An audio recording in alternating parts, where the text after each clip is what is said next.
Hey everyone, I wanted to give an update on Tezos and its development. Before I get into it, it's worth talking about the recent mainnet announcement. The Tezos Foundation has announced that it now regards the Tezos network as a main network, and they had initially labeled the network BetaNet to set expectations, reflect the fact that the first few steps of a technology are oftentimes chaotic, and I'm proud that Tezos was able to take those steps confidently and steadily. So Tezos turned a corner, but it's still an experimental technology. It's only over time that it can earn its stripes. So it's important when building on Tezos to understand that BetaNet, Mainnet, they're essentially the continuation of the same thing. I think what the announcement represents is mostly an acknowledgement that the network has successfully launched and operated for a few months. So all of this is still early days. We're all still getting started. So let's go back over the previous months and we'll discuss a few developments on the core side of things specifically. So in terms of development over the past few months, there's been a lot of tweaks on bug fixes. Probably the biggest bug that was fixed over the past few months was a bug around origination. So it used to be that if you originated a contract within a contract, by that I mean if you created a smart contract which when triggered would itself create a smart contract, which is not a very common case, but if you did this, you could lose fund. And so that was caught on very early, no one lost fund, and it was fixed. There were networking layer issues where some of the nodes that bakers use in front of their baking nodes were getting disconnected and weren't talking to each other. That happened early on and it was a pretty quick fix. I think one of the latest fix was one with LMDB caching. So LMDB is a key value store that's used as a backend for Tezos. Now LMDB with default flag assumes sometimes that you're going to make contiguous reads, but really we're not. We're just hitting random places in a table because it's just hashes. And so as a result, LMDB was trying to cache about a megabyte of data for every read made. And at the end of cycles, especially at the end of a proof of stake cycle and of a voting cycle, there's a lot of housekeeping operation that a node has to do, and it would result in gigabytes of read. And it could go fast if everything was in RAM, but if by any chance some of it was on disk, it would slow down the nodes a lot. And you can see that at the beginning of new cycle, a few endorsements were often missed. So that was this LMDB bug, and that's a most recent fix.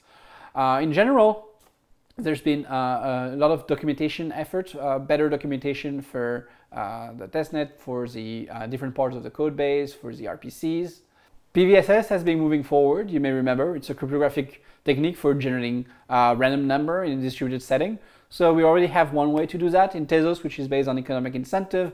PBSS makes it stronger, and so that's slowly making its way into the protocol. Not the BetaNet, but the master branch.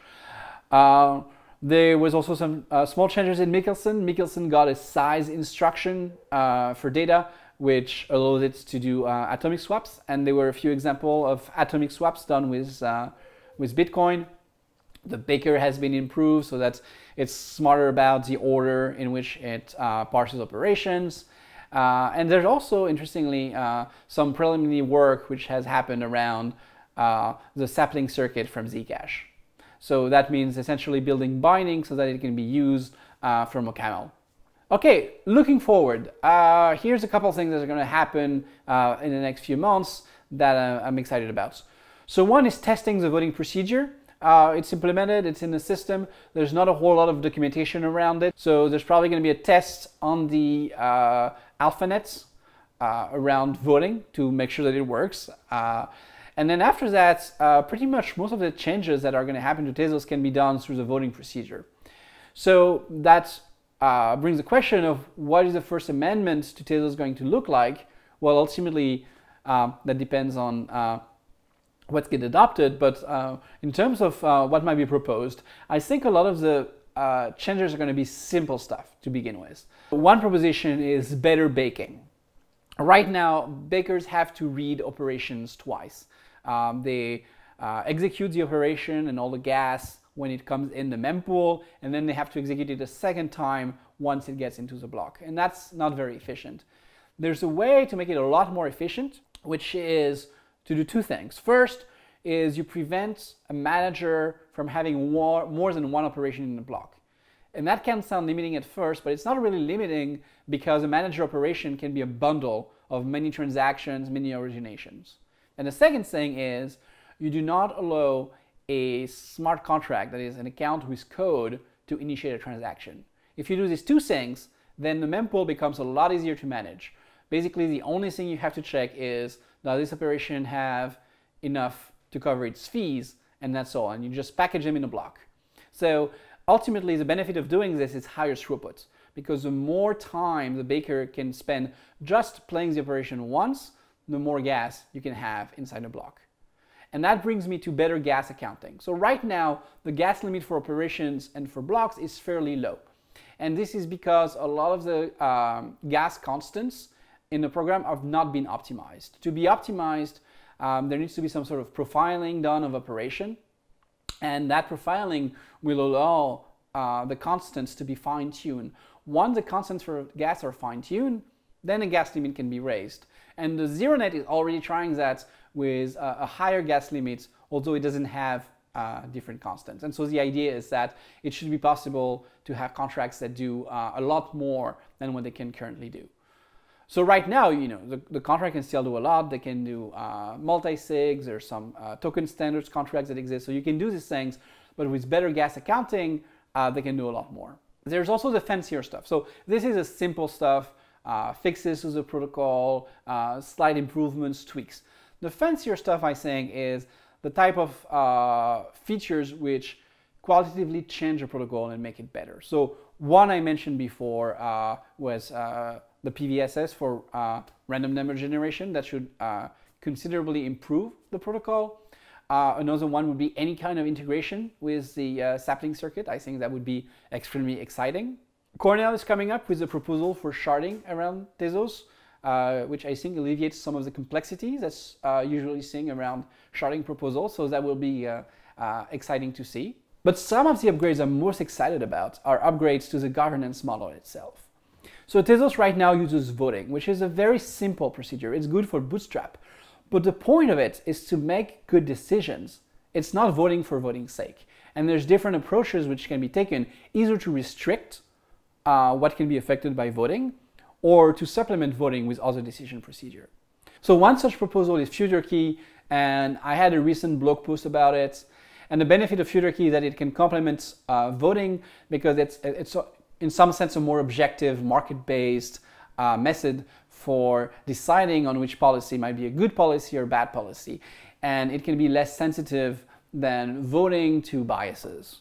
So that's one interesting development. But another one is constitutionalism, how to restrict the set of things which can be decided by the governance procedure. And one of the things that we don't want governance to be used for is, for example, affecting balances inside contracts. It should not be used to take, for example, tokens from someone and give them to someone else. It should not be used to debase Tezos to an extent that would harm the network. And so protections around that, they can be enforced by the people who vote and who care about the network, but they can also be enforced in code, and that's very exciting. So there's two ways to go around about constitutionalism. One is you embed a proof checker inside the protocol, and you require every proposal to come up with a proof that the protocol conforms to certain standards. That's extremely powerful as an approach, but it's also extremely heavy, right? We're not going to get there right away. There's simple tweaks where you can prove a lot about the protocol without going with a full-blown proof checker. And one way to do that would be to wrap the entire protocol inside another layer which controls the creation and destruction of tokens. And this layer can be enforced by the structure of the OCaml modules that represent the protocol. And if you say, well, every upgrade now can only modify these files, but not those other files, then essentially you have a simple way of enforcing certain invariants about the protocol. And having constitutional rule about how many tokens can be created or destroyed in a given voting cycle, that can be enforced directly. And I find that very interesting. So that's one of the fancier development that I'm looking forward in future amendments to Tezos. All right, that's pretty much all I have for today. I'm always excited to hear what people are working on Tezos. So please let us know if you're building something cool. Tell us about it. If you're interested in Tezos development, follow this channel. Thank you very much.